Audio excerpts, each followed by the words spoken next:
Shema Israel Adonai Elohenu Adonai Echad. Escucha Israel, Jehová nuestro Dios, Jehová uno es. Estas son las palabras de una oración, una de las principales oraciones de los judíos. Ellos lo denominan el Shema porque inicia con esta palabra, escucha Israel, basado en el capítulo 6 del libro de Deuteronomio, que posteriormente llevará a pedirle al pueblo que debiera amar a ese Dios de todo corazón. Bienvenido, bienvenida a esta serie de lecciones. Estamos ya en la lección número 4 y hoy vamos a hablar sobre amarás al Señor tu Dios.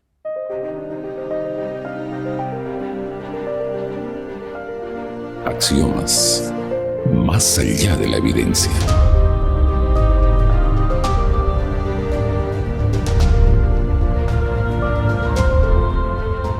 Amarás al Señor tu Dios. Este es el tema de hoy. Para ello tenemos dos amigos invitados. Bienvenido, Saúl. Un saludo a nuestra audiencia, por favor. Muchísimas gracias, pastor. Qué alegría poder saludar a cada uno de los amigos que están sintonizando este medio y estamos seguros que esta lección será una bendición para todos nosotros. Así es. Carlos, también te damos la bienvenida a este espacio de estudio de la Biblia y pedimos también que nos guíes en oración. Muchas gracias por la invitación, pastor.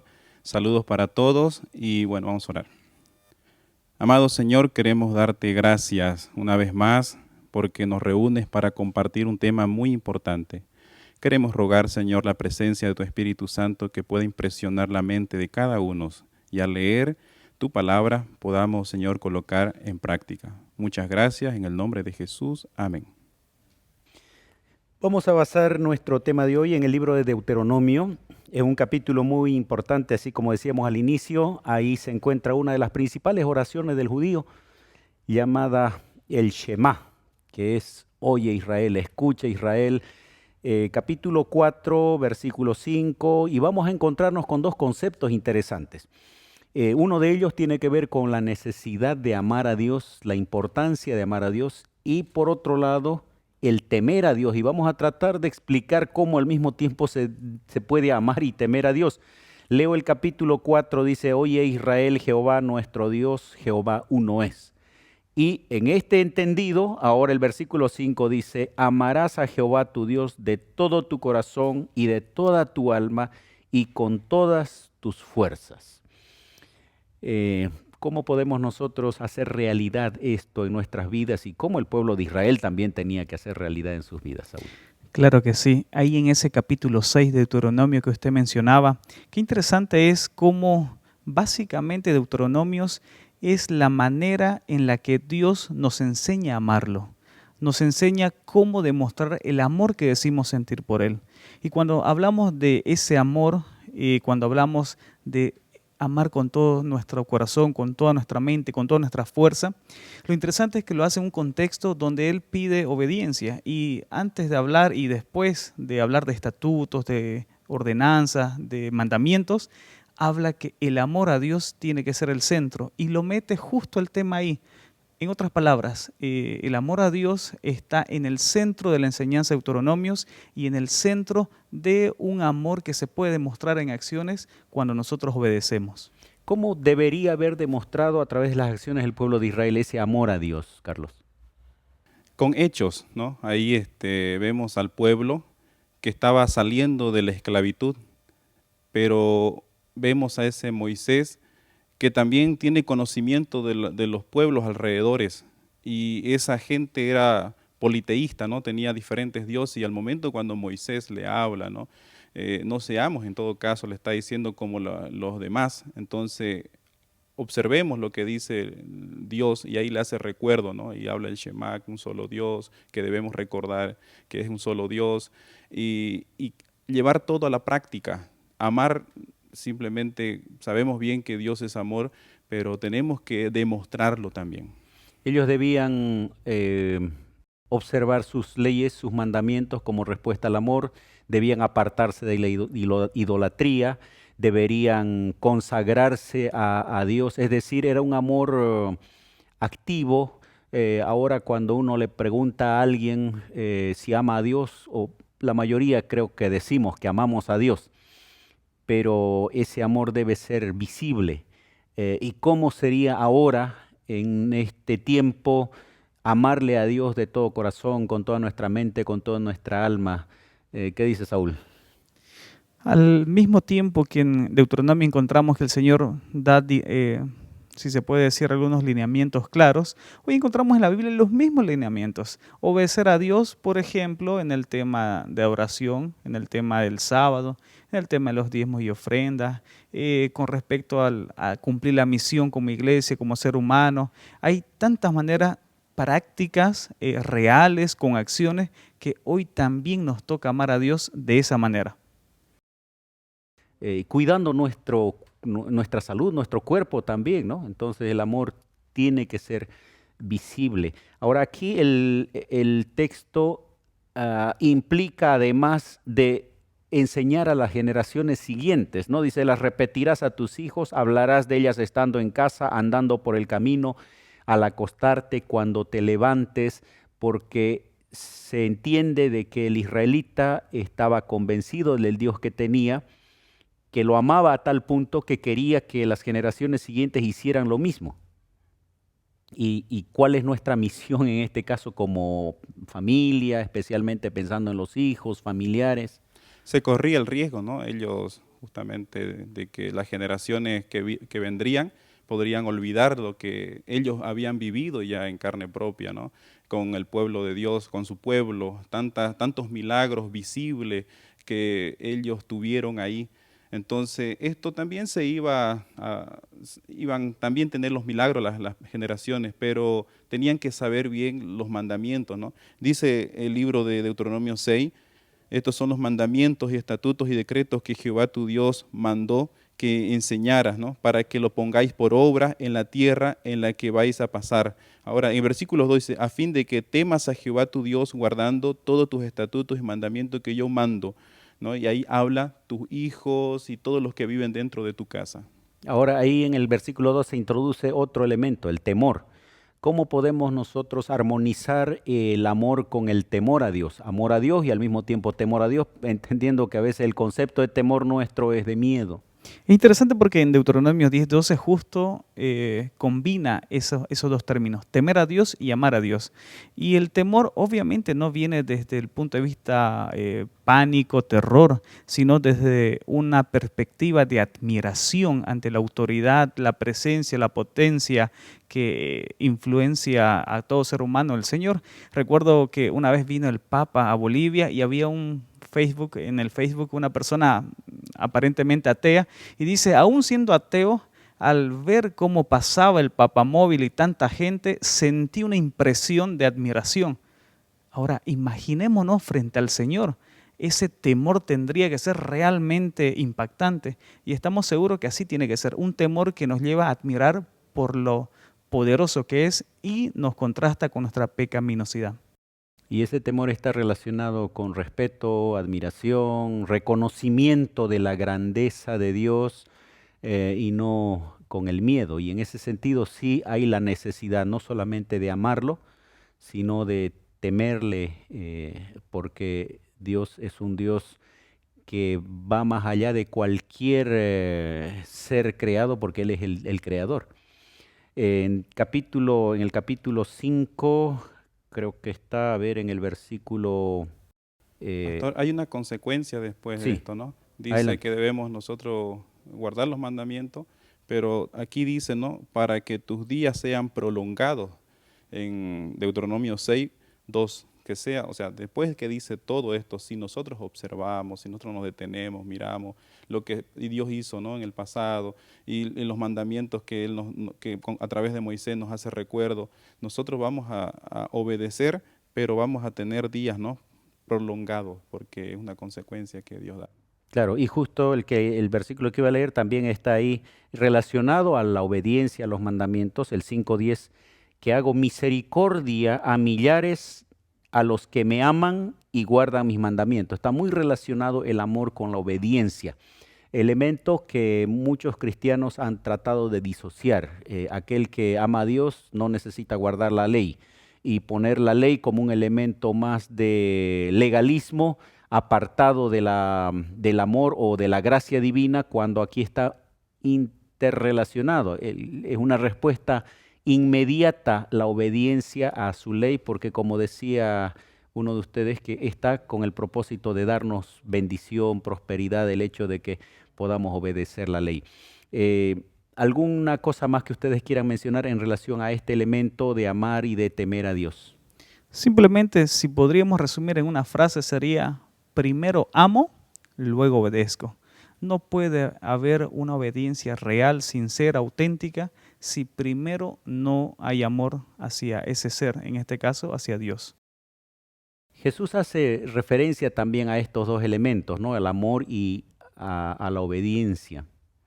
No sé si Carlos tienes ese versículo. No, En San Juan capítulo 14, versículo 15, ¿no? Si me amáis, guardad mis mandamientos, dándole la importancia a esto que en Deuteronomio estaba mencionando.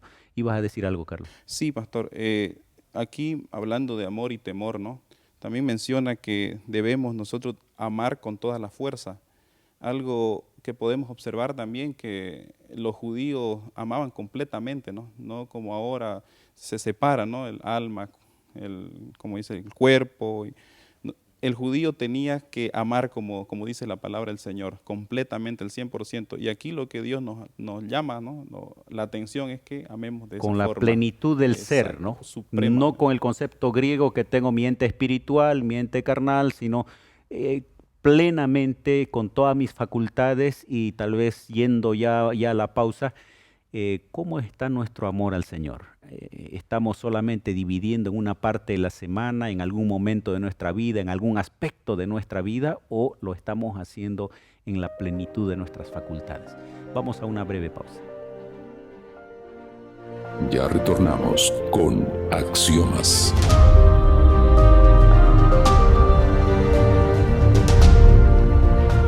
Amarás al Señor tu Dios, este es nuestro tema. Estamos hablando de Deuteronomio capítulo 6, hemos leído algunas partes del capítulo 5 también, y la importancia de amar y temer a Dios. Aquí pareciera que Dios nos está exigiendo algo, pero es solo el ser humano el que está siendo exigido aparentemente, pero en la Biblia vamos a encontrar que Dios también ya puso su parte. Exactamente, hay dos versiones. La versión larga la podemos encontrar en Deuteronomio capítulo 7, versículos 7 y 8, que dice: no por ser vosotros el más numeroso de todos los pueblos os ha querido Jehová, o os ha escogido, pues vosotros erais el más insignificante de todos los pueblos, sino porque Jehová los amó y quiso guardar el juramento que hizo a vuestros padres. Por eso los sacó Jehová con mano poderosa y los rescató de la servidumbre de manos del faraón, rey de Egipto. Entonces ahí, con lujo de detalles, Moisés dice: ¿saben qué? Dios los ama no porque sean grandes, sean poderosos. Dios los ama porque primero Él los escogió. Él primero los rescató, Él primero los redimió, Él primero los liberó de todo lo que estaban haciendo. Y en Juan, primera de Juan 4:9, Él lo resume, donde nos dice que nosotros lo amamos a Él porque Él primero nos amó. Entonces, todo lo que Dios hizo, y que Moisés se lo repite varias veces al pueblo, le está diciendo primero, ustedes no merecían. Dios lo hace por su misericordia y porque Él les amó primero. Y cuando Él nos dice luego, teman a Dios, ámenlo, es porque Él ya lo hizo. O sea, Dios nunca nos pide algo sin hacerlo primero. Qué interesante ese concepto, ¿no? Porque a veces el cristianismo o el religioso cree que Dios está solo pidiéndonos alguna cosa para agradarse. Y muchas veces la religión es tomada así. ¿Qué puedo hacer para agradar a Dios? ¿Qué esfuerzo, qué sacrificio debo hacer para sentirme bien delante de Dios? Pero en cierto modo no deja de ser un trasfondo de una deidad pagana que se agrada con las ofrendas solamente del súbdito y que está lejos del alcance inclusive de sus criaturas, ¿no? En cambio tenemos acá presentando a un Dios que Él hace primero y después en respuesta a eso espera, así como todo padre espera también la respuesta del amor de sus hijos. Ahora hay un elemento que va a salir a flote en el tiempo de nuestro Señor Jesús con un grupo de fariseos y escribas que le ponen a prueba en una pregunta para ver si algo había cambiado del Antiguo Testamento para los tiempos de Jesús. ¿Cuál era esa situación, Carlos?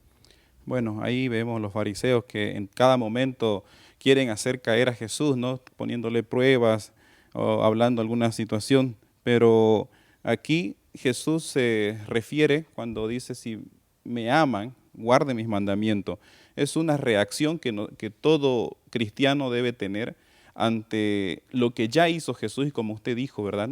Si nosotros amamos a ese Dios, entonces tenemos que guardar lo que Él nos pide.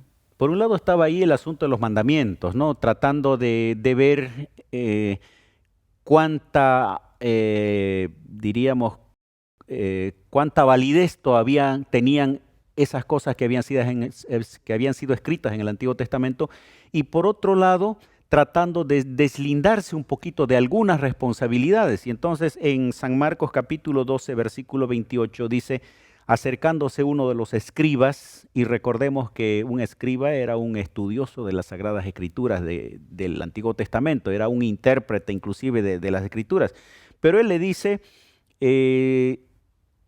que habían oído disputar y sabían que les había respondido bien, y le preguntó, ¿cuál es el primer mandamiento de todos? O sea, ¿cuál es el mandamiento más importante si hay que resumir? A veces nosotros también nos encontramos con esa idea, ¿no? La Biblia es muy amplia y ¿cuál es el resumen? Y Jesús les da una respuesta, aunque resumida, pero abarca todo lo que ya lo había dicho Dios en el Antiguo Testamento. Es así como usted lo mencionó al inicio en un perfecto hebreo, les comenzó a recitar Deuteronomio 6, cuando menciona que Jehová uno es. Y lo interesante es que esto se escriba, y hoy en la actualidad es el mismo peligro, tratar de despreciar o minimizar el Antiguo Testamento o uno con el otro. Pero Jesús utiliza ese Antiguo Testamento para responder y fundamentar su respuesta. Y cuando menciona que hay que amar a Dios con todo el corazón, con toda la mente y todo lo que hemos hablado, incluso a veces dice, un nuevo mandamiento os doy. Pero de nuevo no tenía nada. En la actualidad tiene más de 3.000 años de antigüedad. Entonces Jesús simplemente menciona como primer y gran mandamiento amar a Dios, que Él sea el centro de todo. Y a pesar que ese escriba tenía tanta experiencia en interpretar la ley y cómo aplicarlo, se había olvidado de ese pequeño gran detalle, que el amor a Dios era el centro de toda obediencia a la ley. Inclusive Jesús aquí le cita textualmente Deuteronomio 6, 4 y 5, ¿no? Lo que leímos allá en el Antiguo Testamento. Jesús le dice, el primer mandamiento de todos es, oye Israel, el Señor nuestro Dios, el Señor uno es. Lo que en hebreo estaba, ¿no? Por lo menos esa parte me aprendí de memoria. Shema, Israel, Adonai, Elohenu, Adonai Echad. Jehová nuestro Dios, Jehová uno es. O sea, le dice, ustedes no necesitan inventar nada, ya está escrito y lo están repitiendo vez tras vez, y el judío lo repetía como muchos cristianos repiten el Padre Nuestro de memoria, y él les dice, ¿no? Y allí el versículo 5, amarás al Señor tu Dios con todo tu corazón, con toda tu alma, con toda tu mente, con todas tus fuerzas. Este es el principal mandamiento. Ahora, los que tienen su Biblia, Reina Valera, ustedes van a encontrar allí una referencia. Hay una letra que le dice de qué versículo es, y justo le va a citar Deuteronomio capítulo 6, versículo 4 y 5. Nuevamente, yendo a la lógica de que los escritores del Nuevo Testamento reconocen la autoridad de los libros del Antiguo Testamento. Y en este caso, la autoridad de Deuteronomio. Y el resto de la Biblia está interligada, decíamos en otras lecciones, porque un texto cita al otro para darle validez, y eso nos muestra la inspiración divina. Carlos, ibas a decir algo más en relación a esto. Bueno, después que Jesús menciona nuevamente lo que dice Deuteronomio, ahí quedan, ¿no?, los fariseos, yo creo que hay picado, ¿no? Porque así como Jesús va a enseñarnos algo que ya sabemos, pero ahí abre los ojos, ¿no?, de que estas cosas, como lo vienes repitiendo cada vez, tienen que tomarle atención y tienen que vivirlo, ¿no? Porque muchos de ellos solamente era una teoría, pero una práctica no estaba con ellos. Bien, aunque el escriba no le pregunta más que eso, Jesús se adelanta y le dice, y el segundo es semejante, para decirle que no se quede en esta parte. El segundo es el semejante, amarás a tu prójimo como a ti mismo. Queridos amigos, nuestro amor a Dios es necesario que sea evidente a través de nuestras acciones, de nuestros hechos, pero al mismo tiempo nuestro amor al prójimo debe ser visible porque es una evidencia de nuestro amor al Señor. Vamos a una pausa final y enseguida retornamos. Ya retornamos con Axiomas.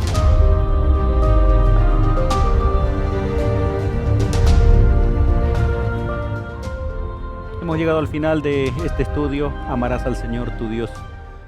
Una invitación de Dios a través de Moisés a su pueblo, pero también una invitación para cada uno de nosotros que podamos amar a Jehová nuestro Dios. Gracias, Saúl, por estar con nosotros en este estudio, en este momento para repasar el libro de Deuteronomio, y te pedimos que nos des algunas conclusiones.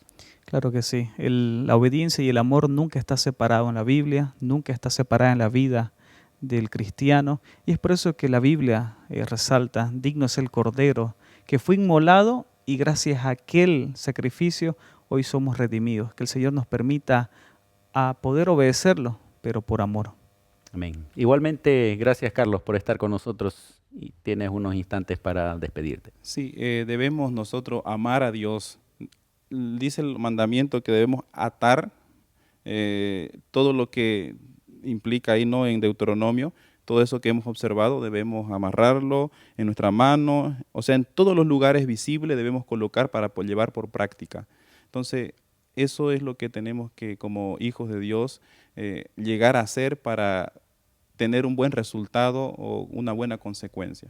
Literalmente el judío tenía, ¿no?, porciones de la Biblia pegados en la frente, en el brazo, para que donde vaya pueda leer, y también estaban en lugares visibles para que no olvidaran de ese Dios a quien ellos querían servir. Yo leo un pedacito, una pequeña parte del libro Conflicto de los Siglos, la página 709.